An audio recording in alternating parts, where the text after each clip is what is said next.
Hello guys, welcome to our channel Hyperwops. So आज हम review करने वाले हैं एक इलेक्ट्रिक व्हीकल को। स्कूटर्स का रिव्यू करके हम खुद भी थक चुके हैं, इसलिए आज हमने पूरी की पूरी सेगमेंट ही बदल डाली है। इसलिए आज हम रिव्यू करने वाले हैं एक इलेक्ट्रिक बाइक का, जो कि काफी पॉपुलर है। उस बाइक का नाम है रिवॉल्ट RV400। तो चलिए एक कंप्लीट रिव्यू की शुरुआत इसके डिजाइन्स और लुक्स से करते हैं। सो अगर आप फ्रंट साइड से देखें तो इसकी हेडलाइट आपको DRLs और प्रोजेक्टर्स के साथ इंक्लूडेड मिलेगी, जो इस गाड़ी को काफ़ी यूनिक बना देती है और आप इस गाड़ी को बहुत दूर से भी रिकॉग्नाइज कर सकते हो। इसमें आपको रिवॉल्ट की बैजिंग भी मिल जाती है। उसी के नीचे आते हैं टर्न इंडिकेटर्स, जो कि कम्प्लीटली LED है। उसी के नीचे हमें सस्पेंशन सेटअप मिलता है। इसमें आपको फ्रंट साइड में अपसाइड डाउन फोक्स मिल जाते हैं एंड रियर में आपको मोनोशॉक मिल जाता है एडजस्टेबल। इसी के नीचे आते हैं हमारे टायर्स। सो अगर फ्रंट टायर की बात करें तो फ्रंट टायर आपको 17 इंच का मिल जाता है, जिसमें 240 mm की डिस्क ब्रेक माउंटेड है। तो अगर हम इसके साइड प्रोफाइल की बात करें तो सबसे पहले आपको एक पूरी फाइबर बॉडी साइड से नजर आएगी, जो कि लुक्स और डिजाइन में काफी अच्छा लुक प्रोवाइड कर देती है, लेकिन इसके ड्यूरेबिलिटी में एक प्रॉब्लम क्रिएट कर देती है। नाउ साइड से भी अगर आप इसको देखो तो आपको एक नॉर्मल ICE इंजन जैसी ही ये गाड़ी मिलेगी, बिकॉज इसकी बैटरी को इन्होंने यहाँ पर कहीं नीचे वगैरह प्लेस नहीं किया। उसके लिए प्रॉपर डेडिकेटेड स्पेस दी गई है, जो कि सेंटर में है। इसलिए इससे आपको डिफ्रेंशिएट करने में ज़्यादा कुछ पॉइंट्स नहीं मिलते कि ये गाड़ी ICE है या इलेक्ट्रिक। देन अगर हम इस पार्ट की बात करें तो यहाँ पर रिवॉल्ट का आर्टिफिशियल साउंड प्लेस किया गया है, जो कि इस गाड़ी को इलेक्ट्रिक होने के बाद भी एक आर्टिफिशियल वॉइस प्रोवाइड कर देता है। देन अगर हम इस पार्ट की बात करें तो यहाँ पर इनकी मिड ड्राइव मोटर प्लेस की गई है, जिसकी स्पेसिफिकेशंस को हम बाद में देखेंगे। देन कमिंग टुवर्ड्स रियर, सो अगर इसके सीट के नीचे देखें तो हमें इसका रियर सस्पेंशन का सेटअप मिल जाता है, जो कि मोनोशॉकर्स है एडजस्टेबल। उसके पीछे आता है आपका रियर व्हील, जो कि 17 इंच का है और जिस पर आपको 240 mm का डिस्क ब्रेक माउंटेड किया हुआ नजर आता है। इस व्हील में आपको चेन ड्राइव को सपोर्ट मिलता है, जिसकी वजह से मोटर आपके रियर व्हील को पावर दे सकती है। अगर हम इसके इस साइड की बात करें तो उस साइड जैसे सिमिलर डिजाइन्स एंड लुक्स आपको इस साइड में भी मिल जाते हैं, लेकिन डिफरेंस सिर्फ यहाँ पर आ जाता है इस व्हील के सेक्शन में, जहाँ पर आपको बेल्ट की प्लेसमेंट दिखाई देती है। अब ये बेल्ट इसलिए प्लेस की गई है बिकॉज इसकी मोटर यहाँ पर मिड पार्ट में इसके प्लेस्ड है एंड वहाँ से रियर व्हील को कनेक्ट करने के लिए इस बेल्ट की प्लेसमेंट आपको दी गई है। Then moving towards this part, so यहाँ पर आपको एक लॉक मिल जाता है, जिससे कि आप इस बैटरी की स्पेस को यहाँ से एक्सेस कर सकते हो। तो इस पार्ट को ओपन करते हैं। सो यहाँ से हमने बैटरी के प्लेस को एक्सेस कर लिया है एंड यहाँ से आप इसको हटा सकते हो and you can see the battery जो इस गाड़ी को पावर करती है। अब ये एक रिमूवेबल बैटरी है, जिसकी स्पेसिफिकेशंस हम बाद में डिस्कस करेंगे। तो ये एक रिमूवेबल बैटरी है और इसको आप घर में भी ले जाके चार्ज कर सकते हो एंड यहाँ पर इस प्लेस में भी आप इसको रख कर चार्ज कर सकते हो।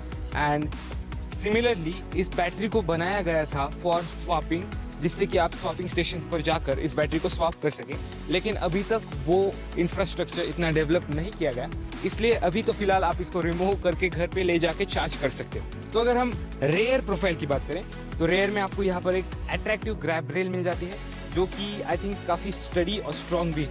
उसी के नीचे आपको एक LED लाइट की प्लेसमेंट मिल जाती है, जो कि काफ़ी स्मॉल इन साइज है, बट उसके अंदर भी आपको DRL टाइप के लाइट्स मिल जाते हैं। इसी के पीछे आपको रेयर इंडिकेटर्स मिल जाते हैं, जो कि डेफिनेटली कम्प्लीटली LED है एंड इसके पीछे आपको एक मडगार्ड मिल जाता है, जो कि फाइबर का है। तो अगर हम बात करें इसके सीट कंफर्ट की, तो सीट पर बैठने के बाद आपको काफ़ी अपराइट पोजीशन मिल जाती है, जो कि आई थिंक बहुत कंफर्टेबल है आपकी normal day to day rides के लिए। ये गाड़ी एक स्पोर्ट बाइक जैसे लुक के साथ आती है एंड इसमें आपको यही एडवांटेज मिलता है कि आपको स्पोर्ट बाइक जैसे एग्रेसिवली बैठने की ज़रूरत नहीं है। आप अपराइट नॉर्मल बैठ सकते हैं एंड आपके राइड को एंजॉय कर सकते हैं। अगर मैं सीटिंग स्पेस की बात करूँ तो राइडर के लिए बैठने के लिए बहुत डिसेंट आपको इनफ स्पेस मिल जाती है, जिससे आप कंफर्टेबली इस बाइक पर बैठ सकते हैं। लेकिन अगर हम बात करें पिलियन की, तो पिलियन के लिए आपको काफ़ी स्मॉल अमाउंट ऑफ स्पेस मिल जाती है, जिससे कि आई वोंट थिंक पिलियन काफ़ी कंफर्टेबली पीछे बैठ सकेगा। एंड अगर लेडीज़ फुटरेस्ट दी गई है तो लेडीज़ के लिए स्पेस भी उतनी चाहिए, बट आई डोंट थिंक कि यहाँ पर कंफर्टेबली लेडीज़ बैठ पाएंगी। बाकी for rider it is comfortable, but अगर सीट थोड़ा और सॉफ्ट होता तो आई वुड थिंक कि ये बहुत ज़्यादा कंफर्टेबल हो जाती ना। अगर हम इसके इंस्ट्रूमेंट क्लस्टर की बात करें तो काफ़ी बेसिक सा आपको इंस्ट्रूमेंट क्लस्टर मिल जाता है, लेकिन एम्पल ऑफ इंफॉर्मेशन आपको इसमें मिल जाएगी। यहाँ पर आपको इसकी रेंज जो होती है, उसी के नीचे आपको ओडोमीटर, ट्रिप मीटर जो है वो मिल जाता है, उसी के नीचे आपको बैटरी की परसेंटेज मिल जाती है एंड बार्स कितने लेफ्ट है वो भी मिल जाती है। इसी के साइड में आपको एक पावर का मीटर मिल जाता है, जिसमें गाड़ी आपको बताती है कि आप कितनी पावर यूज़ कर रहे हो। एंड उसी के बीच में आपको बड़े साइज में स्पीडोमीटर मिल जाता है, जो कि आपको गाड़ी की स्पीड बता देता है। अब हमने इस गाड़ी को एक नॉर्मल आईसी गाड़ी के साथ और जीपीएस के साथ भी इसकी स्पीड चेक की, जो कि काफ़ी एक्यूरेट है। There is nothing speedometer mistake in this. So उसी के नीचे आपको टेम्परेचर मिल जाता है, जो कि आपको टेम्परेचर बता देता है इसकी मोटर गर्म हो गई है या बैटरी गर्म हो गई है, तो ये आपको टेम्परेचर बता देगा। एंड इस साइड में आपको मोड्स मिल जाएंगे, इको, स्पोर्ट और नॉर्मल मोड, जिसकी इंडिकेशन ये यहाँ पर बता देता है 1, 2 और 3 के नंबर के साथ। उसके ऊपर आपको टेम्परेचर मिल जाता है ये सेल्सियस में। नाउ अगर हम बात करें इसके हैंडल बार की, तो हैंडल बार आपको डिसेंट इनफ वाइड मिल जाता है, जिससे कि आप आराम से इस गाड़ी पर बैठ सकते हो। अगर इसके ऊपर के बटन्स की बात करें तो काफ़ी डिसेंट क्वालिटी के बटन्स आपको इसमें मिल जाते हैं। You can compare it with IC engines. So left side में आपको एक अपर और डिपर का स्विच मिल जाएगा, उसी के नीचे आपको इंडिकेटर्स के स्विच मिल जाएंगे एंड उसी के नीचे आपको हॉर्न का स्विच मिल जाएगा। उसी तरह से राइट साइड में आपको एक किल स्विच मिल जाएगा, जो कि गाड़ी को आगे जाने से स्टॉप कर देगा। एंड उसी के नीचे आपको मोड्स के स्विच मिल जाएंगे, जिसमें कि है first, second and third mode. उसके नीचे हमें हॉर्न जैसा ही एक बटन मिल जाएगा, बट इट्स नॉट हॉर्न, ये एक आर्टिफिशियल साउंड का बटन है। जैसे मैंने आपको बताया, इस पार्ट में आपका आर्टिफिशियल साउंड का यूनिट प्लेस्ड है एंड यहाँ से आप उसकी वॉल्यूम को कंट्रोल कर सकते हो। जैसे मैं इस बटन को दबाता हूँ, गाड़ी की आर्टिफिशियल वॉइस शुरू हो जाएगी इस तरफ से। सो ये एक आर्टिफिशियल वॉइस गाड़ी को प्रोवाइड करता है। आप चाहे तो इसे बंद भी रख सकते हो और जब चाहे आप इसे ऑन भी कर सकते हो। तो अगर हम इंस्ट्रूमेंट क्लस्टर को लीव करें तो यहाँ पर हमें 2 मिरर्स मिल जाते हैं, जो कि आपको डिसेंट व्यू प्रोवाइड कर देते हैं, बट इनकी क्वालिटी और थोड़ी इंप्रूव हो सकती थी। उसी के साथ आपको ग्रैब रेल्स मिल जाते हैं, जो कि एक रबर की कोटिंग के साथ आते हैं, जो कि डिसेंट है, अच्छी खासी ग्रिप आपको प्रोवाइड कर देती है।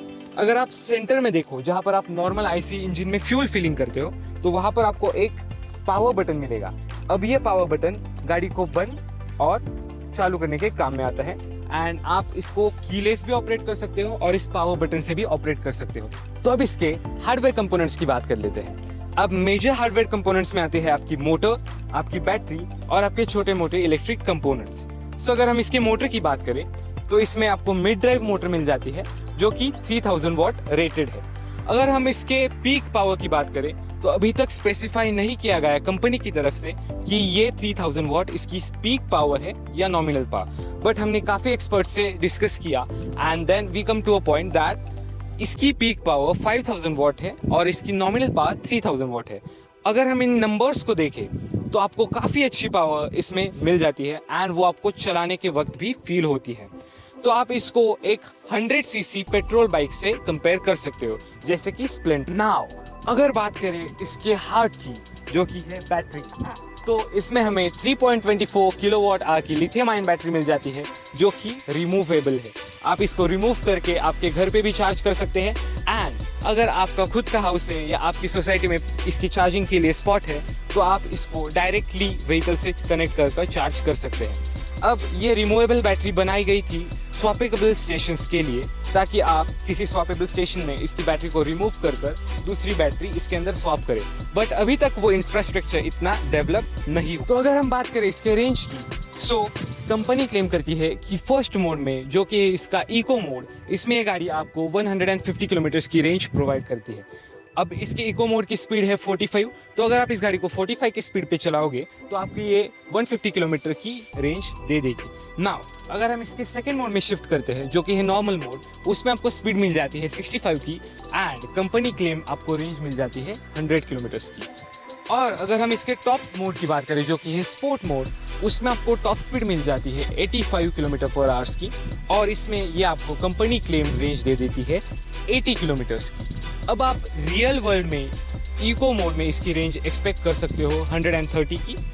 उसके बाद अगर हम स्पोर्ट मोड की बात करें तो रियल वर्ल्ड में आप इसकी रेंज 60 to 70 की एक्सपेक्ट कर सकते हो अगर आप इसको बहुत हाई स्पीड में चलाते हो। बट ओवरऑल अगर आप मोड को स्विच करके चलाते हो, अगर आप अच्छे वेदर कंडीशंस में चलाते हो, सिंगल राइडर चलाते हो, तो आपको मोड स्विच करने के बाद ये गाड़ी इजीली 120 to 130 किलोमीटर की रेंज प्रोवाइड कर। तो अगर हम इस गाड़ी के फीचर्स की बात करें तो काफ़ी सारे फीचर्स आपको इस गाड़ी में मिल जाते हैं। तो सबसे पहले है ये रिमोट वाली की।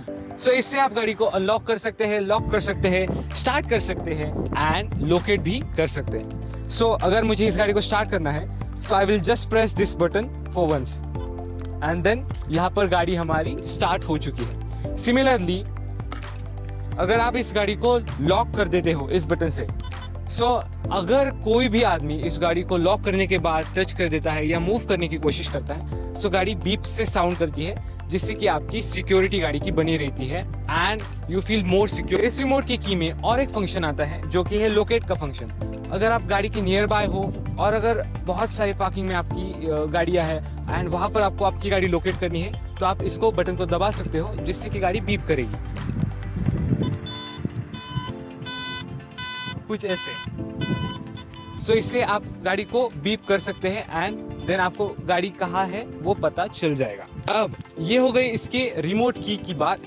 अब इस गाड़ी में आपको ऐप कनेक्टिविटी का सपोर्ट भी मिल जाता है। इसकी एक डेडिकेटेड ऐप है रिवॉल्ट नाम से, जिससे आप इस गाड़ी के पूरे स्टेटस को जान सकते हैं। इसमें आप गाड़ी की बैटरी कितनी है वो जान सकते हैं, आपकी रेंज कितनी है वो जान सकते हैं। देन आप अपनी गाड़ी को लोकेट कर सकते हो जिसको कि हम जियो फेंसिंग बोलते हैं। देन आपके नियर बाय जो भी स्वैपिंग स्टेशंस हैं उनको आप इस ऐप के जरिए ढूंढ सकते हो। So we can say that ये गाड़ी काफ़ी फीचर लोडेड है। सो अब बात कर लेते हैं इस गाड़ी के प्रॉब्लम्स के बारे में जो काफ़ी यूजर्स ने नोटिस की है। तो सबसे पहली प्रॉब्लम है वो है इसकी बॉडी। ये बॉडी जो है वो पूरी की पूरी फाइबर बॉडी है एंड ये आपकी गाड़ी को काफ़ी अच्छा लुक, एस्थेटिक्स काफ़ी अच्छे प्रोवाइड कर देती है। बट इससे आपकी ड्यूरेबिलिटी पर क्वेश्चन आता है बिकॉज ये एक मोटर बाइक है और अगर ये गिर जाती है सो इसके लिए कोई भी आपको गार्ड सपोर्ट वगैरह नहीं मिलेगा। जैसे अपने नॉर्मल आईसी इंजन्स में यहाँ पर बम्पर आता है, बट यहाँ पर आपको वैसा कोई भी सपोर्ट नहीं है।